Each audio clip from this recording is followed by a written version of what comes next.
네, 안녕하세요. 보험 수학을 알려주는 이수각입니다. 이번 시간에는 보험 수학에서 일반 수학 부분인 미적분학 수업을 진행하겠습니다. 네, 본격적으로 수업을 하기 앞서서 간단하게 보험 계리사 시험에 대해서 알려드리는 시간을 잠깐 가지도록 할 텐데요. 보험 계리사 시험은 1차 시험과 2차 시험으로 구성되어 있고요. 1차 시험 과목은 보험계약법, 경제, 보험수학, 회계원리로 구성되어 있고 저는 이 중에 보험수학을 알려드리고 있습니다. 그리고 2차 시험은 계리리스크 관리, 보험수리학, 연금수리학, 계리모형론, 그 다음에 재무관리 및 금융공학으로 이루어져 있고 저는 여기서 보험수학을 강의를 할 예정입니다. 이 보험수학을 크게 이제 세 가지 영역으로 나눌 수 있는데요. 먼저 미적분학이 있고요. 그 다음에 이제 확률 통계가 있습니다.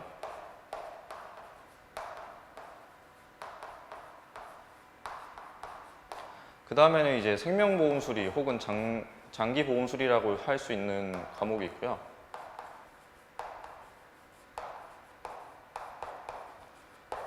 이 부분을 사람들이 흔히 이제 보험수리, 보험수학이라고 많이 얘기들 합니다.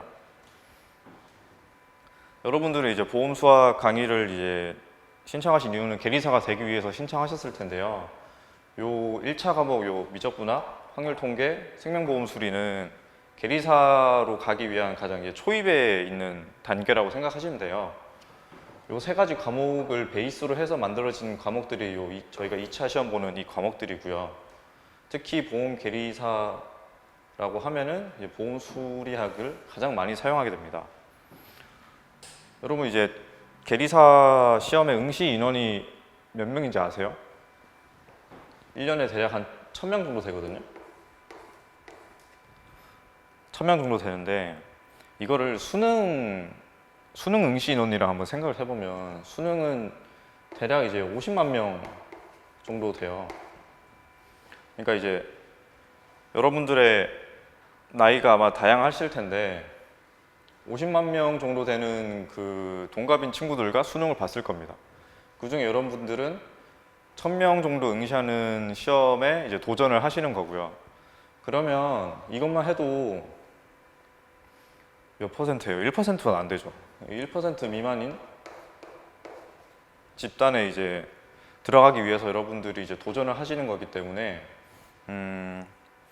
여기서 포기하지 않고 끝까지 이제 도전을 해서 계리사로 취업을 하는 것만으로도 상위 1% 안에 들 수 있는 그런 단계에 있습니다, 여러분들이.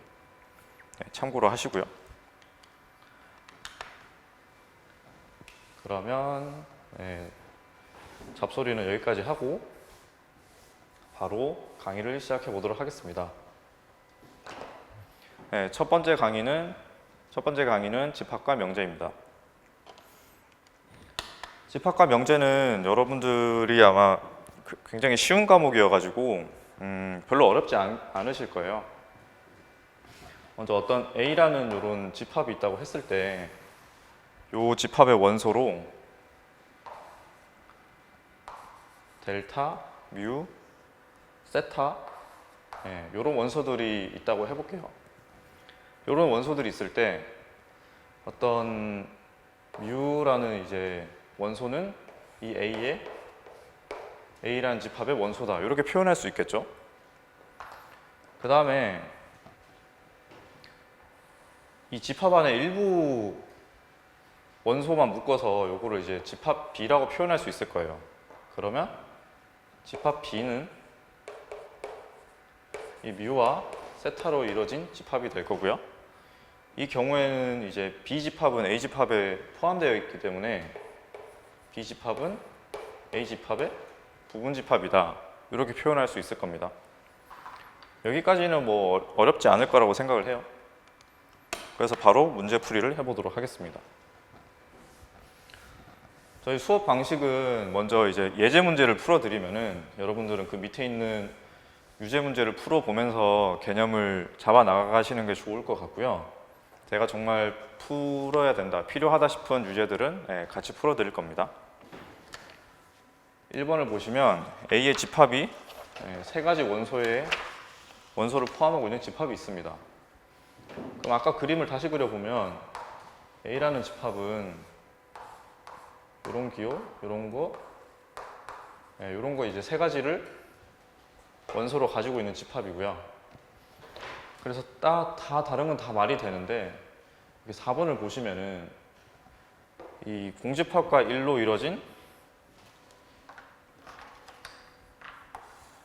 이 부분집합이 되겠습니다. 이 부분집합을 원소 기호로 표시를 해놨기 때문에 이게 틀린 말이 되고요. 그래서 필수 예제 1번의 정답은 4번이 되겠습니다. 간단하죠?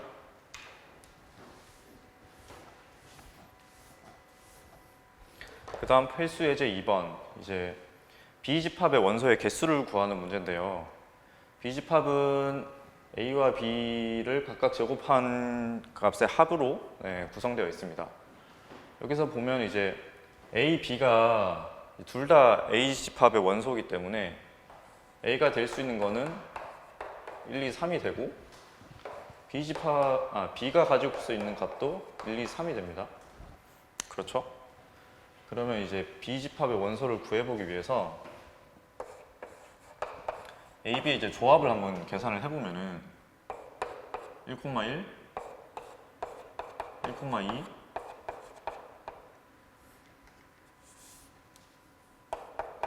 1,3, 2,1, 2,2, 2,3 이런 것들이 되겠죠? 그 다음에 3,1, 3,2, 3이 될 겁니다. 그래서 B집합은 A제곱 더하기 B제곱이니까 이 값을 각각 구해보면은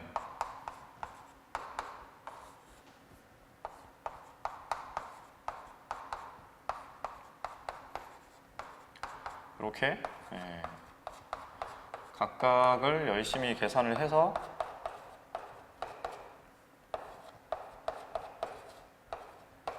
더해주시면 되겠습니다. 근데 이 조합이 9개이긴 하지만 이 A제곱 더하기 B제곱의 어떤 값은 중복이 될 수 있겠죠. 왜냐하면 이 교환 법칙이 성립을 하니까. 그래서 저거 보면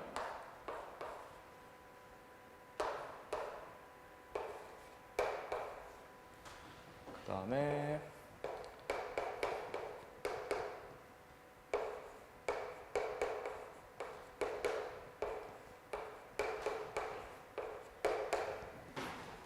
이렇게 돼서 총 9가지가 나오지만 이 중복되는 애들을 이제 제거를 하고 나면은 B집합의 구성 원소는 2, 5, 8, 10, 13, 18 해서 이렇게 총 6개다 라고 구할 수 있겠습니다. 괜찮죠? 여기까지 문제가 방금 5페이지에 있는 필수 예제 1-2번을 풀어봤습니다.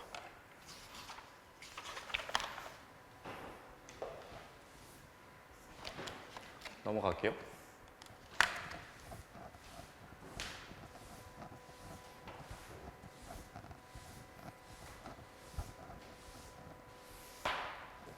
제가 잠깐 교재 얘기를 말씀드리면은 교재는 이렇게 파란색 표지인 보험계리사 일반 수학이라는 책으로 수업을 진행할 텐데요.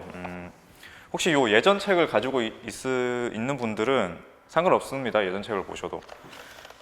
페이지 수는 다를 수 있는데 내용은 크게 바뀌지 않았기 때문에 제가 하는 요 필수 예제 번호가 아마 그대로일 거예요. 그래서 그 번호를 잘 찾아가시면은 어렵지 않게 지금 강의하는 내용을 찾아볼 수 있을 거기 때문에 예전 교재가 있으시면 그걸로 수업을 들어도 무방합니다. 다음 1-3번 풀어보겠습니다.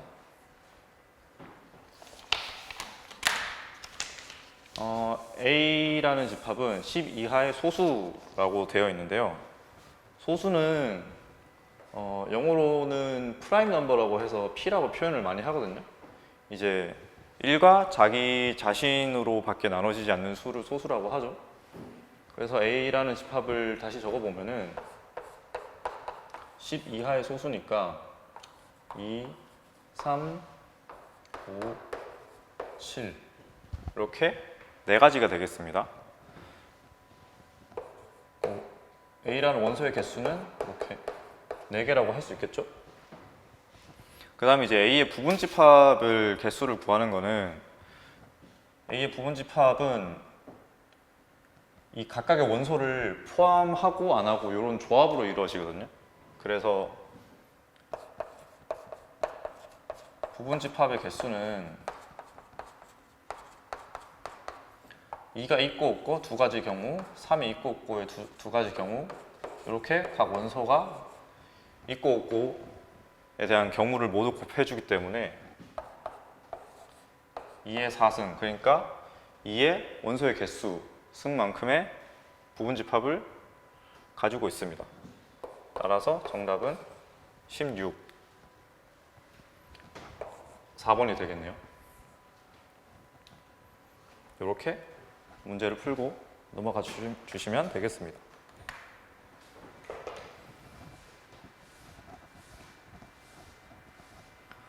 다음은 집합의 연산 부분인데요. 이 부분도 어렵지 않게 알 거라고 생각을 하는데, 먼저 말씀을 드리면은 어떤 U라는 전체 집합이 있습니다. 이 중에 이제 부분 집합으로 A와 B가 있을 경우에, 이 경우에 A 합집합 B는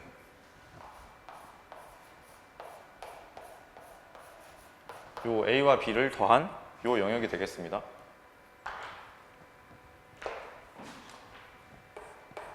그 다음에 A 교집합 B는 A와 B가 겹치는 요 부분이 A 교집합 B가 되겠고요. 여기까지는 쉽죠?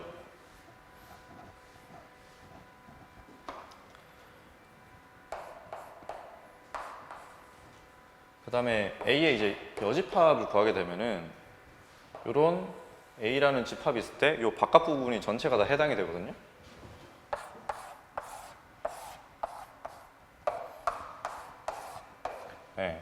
이렇게 A를 제외한 나머지 부분이 A의 여집합이 되겠습니다.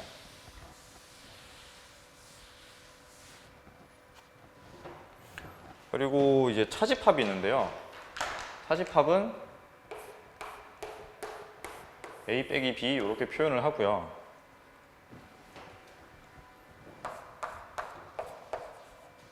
이렇게 A, B 집합이 있을 때 말 그대로 A라는 집합에서 B에 해당되는 부분을 제외를 하면 되거든요. 그래서 이런 초승달 모양인 요 영역이 되겠습니다. 집합은 요 정도로 알면 되고, 이제 집합에서 여기 한 가지 더 알면 좋은 게, 합집합은 이거를 또는 혹은 영어로는 이제 or 이라고 표현을 많이 해요. 그래서 뭐 문제를 보다가 어떤 것 또는 어떤 거라고 하면은 합집합 개념이구나 라고 하면 되고, 이 교집합은 그리고라는 의미가 있고, 아니면 이제 영어로는 뭐 and 이런 조건이 있으면은 이런 교집합의 개념이다 라고 생각하시면 되겠습니다. 그 다음에 이제 드모르간의 법칙을 하나 살펴보면은 여집합을 이제 푸는 과정이 되겠는데요. 이게 더하기랑 곱하기 같은 느낌으로 생각을 하시면 되고요. A 교집합 B의 여집합이라고 하면은 그림으로 한번 보면은 먼저 A 교집합 B는 요 영역이 되겠죠.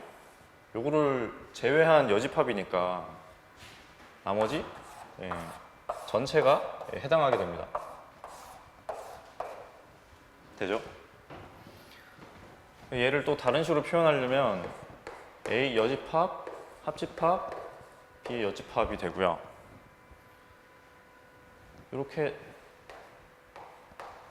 여집합이 각각 그 집합에는 이렇게 위로 올라간다 생각하시면 되고, 교집합은 합집합으로, 합집합은 여집합으로 바꿔주면 이제 드모르간의 법칙이 되겠습니다. 요거를 한번 그림을 그려보면은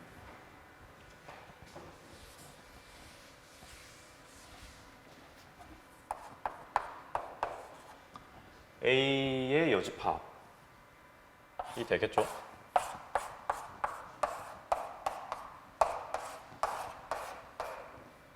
그 다음에 이제 B의 여집합.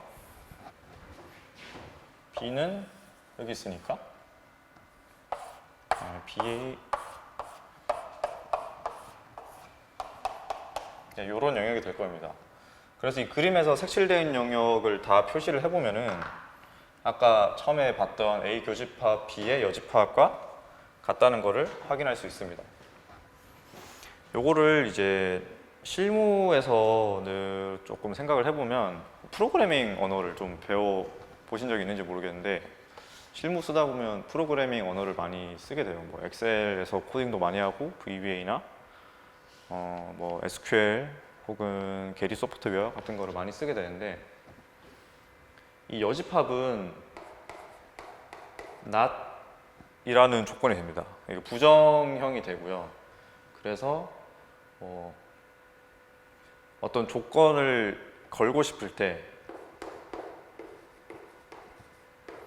A도 B도 아닌 조건을 걸고 싶다, 뭐 이런 식으로 할 때, 코딩을 할 때 not이라는 개념을 많이 쓰게 되거든요. 그래서 코딩을 하다 보면은 이런 드모르간의 법칙을 이용해서 이 AND, OR 이런 조건을 이제 자꾸 사용하게 될 겁니다. 뭐 아직까지는 먼 미래에 이를 수 있으니까 이 정도로 하고 넘어가도록 할게요. 다음 문제 1-4 풀어보도록 하겠습니다.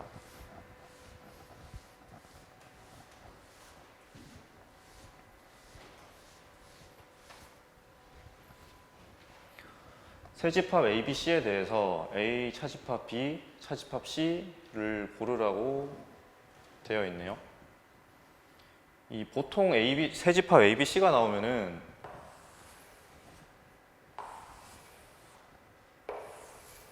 이렇게 A, B, C로 표현을 많이 하게 됩니다. 그래서 한번 그림을 그려보면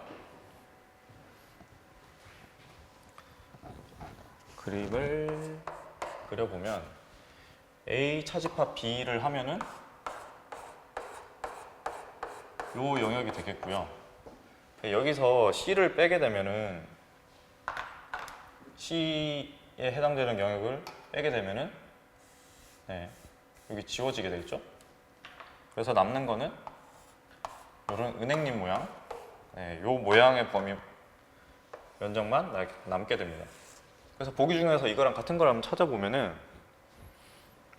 1번 A에서 B 교집합 C를 빼면은 전체 A에서 B 교집합 C를 빼게 되면은 여기 부분이 포함이 되겠죠? 그래서 1번은 정답이 아닙니다.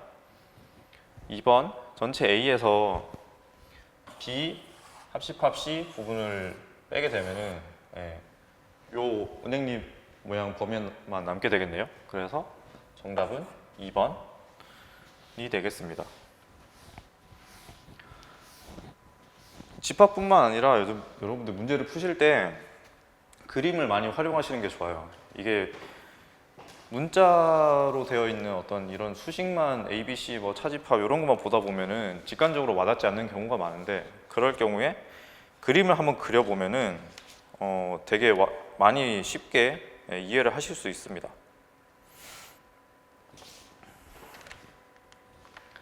다음 문제 풀어보도록 하겠습니다. 여기서 보면 이제 원소의 개수를 구하는 어떤 공식이 나오는데요. 공식을 이제 무작정 외우기보다는 그림으로 생각을 하시면 좋을 것 같아요. 아까 봤던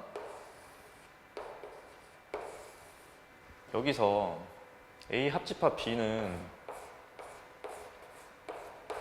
요 전체의 면적이 되거든요. 그래서 A 합집합 B의 원소를 개수를 구하는데 이거를 면적을 구한다 혹은 뭐 색칠하기 층을 쌓는다 이렇게 생각을 해보시면 얘는 아마도 요거랑 이제 비슷해질 거예요. 근데 얘를 단순히 그냥 더하게 되면은 A를 한 번 더하고 이제 이렇게 B를 더하게 되면은 요 겹치는 부분이 두 번 더해지죠. 그래서 요 부분을 다시 빼줘야 됩니다. 그렇죠? 그래가지고 이런 공식이 나오는 거예요. 특히 이게 세 가지 집합이 세 개 있을 때는 이렇게 겹치는 부분을 이제 세 번을 빼주게 되는데 그러면은 이제 세 번 빼주게 되는데 그러면 요 가운데 부분 요게 이제 다 사라지게 되거든요. 그래서 다시 한 번 더 더해준다 이렇게 생각하시면 됩니다. 아실 거라고 생각을 해서 네, 빠르게 넘어가 보도록 할게요. 여기 문제는 책에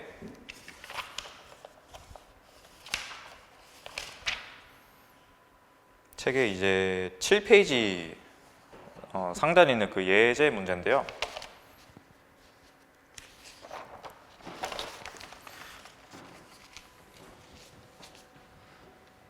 전체 집합 개수와 A, B의 개수가 주어졌고 A, B는 전체 이제 부분 집합일 때 요게 최대값을 물어봤어요. 최대값을 한번 계산을 해보면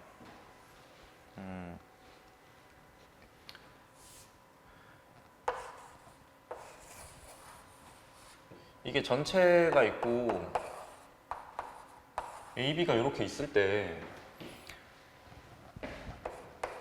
A 합집합 B라는 요런 합집합은 전체 집합의 이제 부분 집합이 되겠죠. 그렇죠? 혹은 요 A, B가 이걸 다 차지할 수도 있습니다. 이런 가능성이 있기 때문에 이제 범위로 주어지게 됐고요. 그래서 계산을 해보면은 A 합집합 B의 이제 원소의 개수는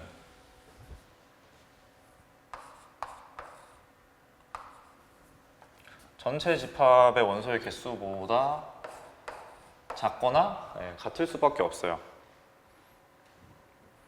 그리고 요거를 요 좌변 한번 계산을 해보면은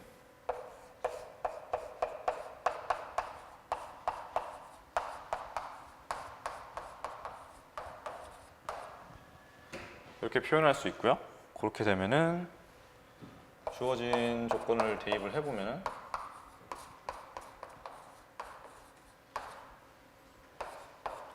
전체 집합 개수는 5가 되겠죠. 요 식을 이제 정리를 해보면은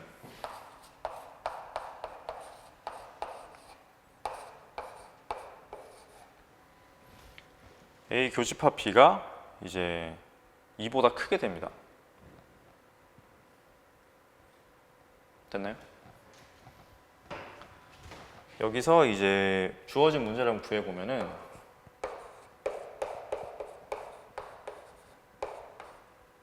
A 여집합, 합집합, B의 여집합인데요. 드모르간의 법칙에 의해서 A 합집합 B의 여집합이 되겠죠.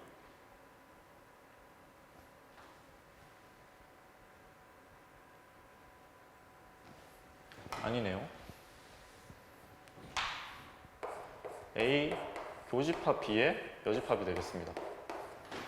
왜냐하면 이제 합집합은 여집합으로, 여집합은 합집합으로 바꿔주는 게 이제 드모르간이기 때문에 얘는 또 아까 그림을 다시 생각을 해보면은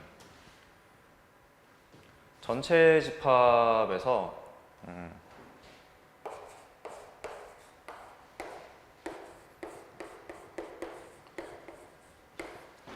A 교집합 B의 원소의 개수를 뺀 그 값이 됩니다. 왜냐하면 다시 적어볼까요?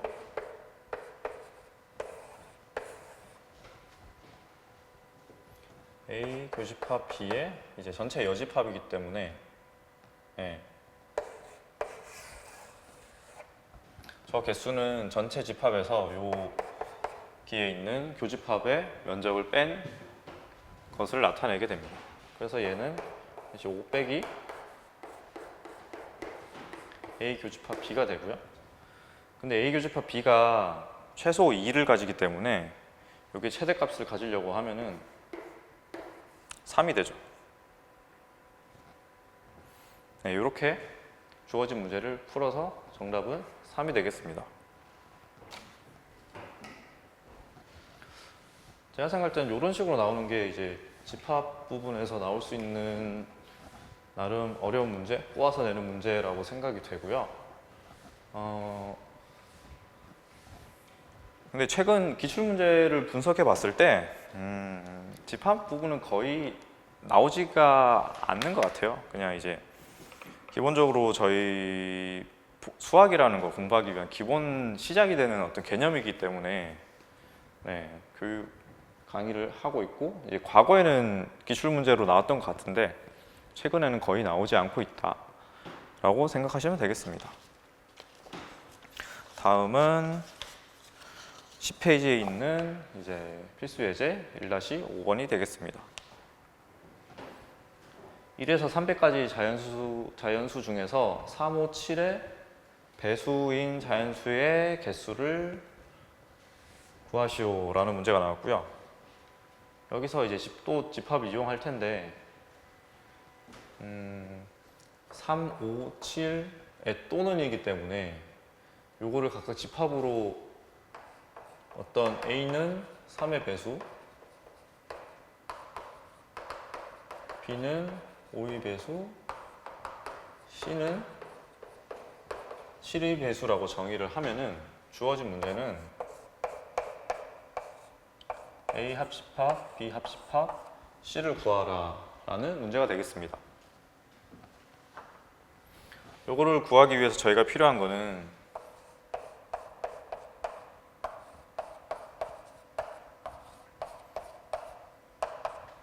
각각 집합의 원소 개수가 필요할 거고요, 당연히.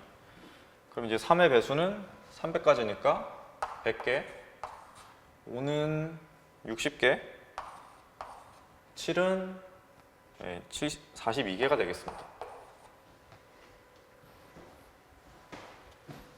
이거는 뭐 이제 계산기에서 나누기 하면 쉽게 구할 수 있겠죠? 그 다음에 또 저희가 필요한 게 A 교집합 B, B 교집합 C, C 교집합 A. 얘 개수가 필요하고요.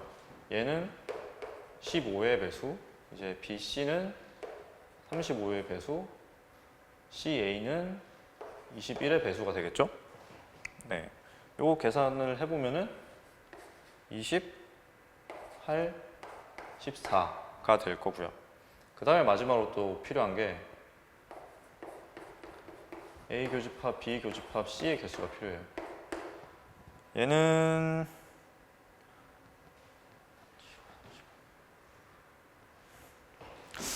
저는 이제 암산을 잘 안 해가지고 특히 이게 시험 보다 보면은 내가 다 아는 것 같은데 암산을 해서 틀리는 경우가 있어요.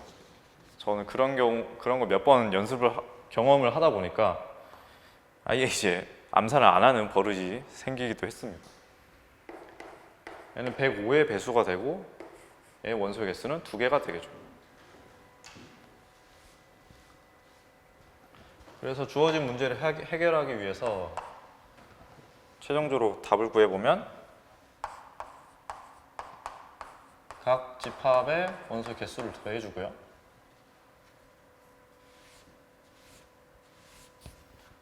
그 다음에 교집합 개수를 이제 빼줍니다. 마지막으로 세 집합의 교집합 개수를 더해주게 되죠.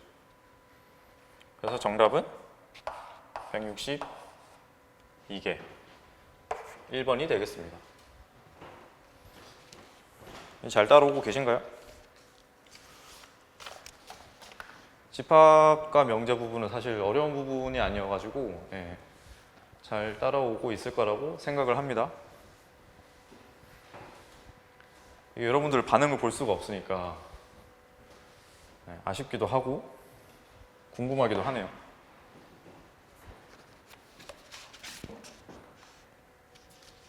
다음은 이제 명제인데요, 명제. 명제는 집합과 비슷하게 생각할 수 있고요. 명제는 이제 주로 이제 P에서 P이면 Q다. 이런 명제가 많이 되고요. 요거 이제 진리 집합이라고 하는데 요거에 해당되는 어떤 집합을 P, Q에 해당되는 집합을 Q라고 표현을 하면은 이런 부분집합 관계가 있다라고 생각을 하시면 됩니다. 요 부분 헷갈리면은 그냥 여기서 이렇게 화살표가 이렇게 나간다 이렇게 생각을 하는 게 저는 외우기가 좋더라고요. 이럴 경우에는 이제 P를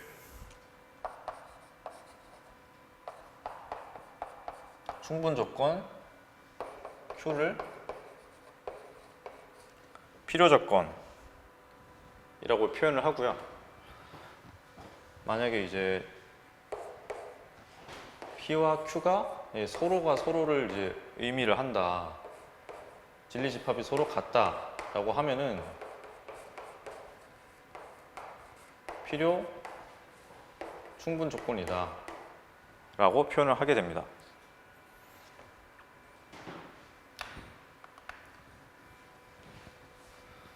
여기서 요거 어려운 건 없을 것 같고 중요한 게 어떤 P는 Q이다라는 명제가 있을 때 역은 Q면 P이고 이는 not P면 not Q다. 그 다음에 대우는 not Q면 not P다 라고 표현을 하게 되고요. 여기서 이제 알아야 될 거는 이 P면 Q이다가 이제 참이면은 대우는 항상 참이 됩니다. 그렇죠? 이거를 한번 예를 들어보면 사람이면 죽는다라는 명제가 있어요. 사람은 죽죠? 그러니까 이제 저희가 보험사에서 정기보험도 팔고 종신보험도 팔고 하는 거죠. 사람은 죽는다라는 명제가 있을 때 이거 역은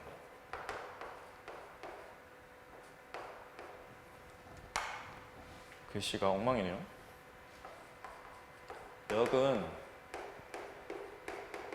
죽으면은 사람이다라는 명제가 됩니다. 요거는 틀린 말이죠. 사람이 말고도 죽음을 맞이할 수 있습니다. 뭐 동물들도, 식물들도 사람을 제외한 많은 생명체들이 이제 죽음을 맞이하죠. 그래서 죽는다고 다 사람은 아니에요. 하지만 이제 이를 보면 사람이 아니면은 죽지 않는다. 뭐 그럴 수도 있고 아닐 수도 있죠. 사람이 아닌 생명체는 언젠가 죽게 돼 있습니다. 사람처럼. 그렇기 때문에 이것도 거짓이 되고요. 대우를 보면은 죽지 않으면은 사람이 아니다 라는 명제가 됩니다. 당연하죠. 이제 안 죽는 사람이 있을까요? 안 죽는 사람이 없죠. 다 죽어요. 네. 좀비는 사람이 아니죠.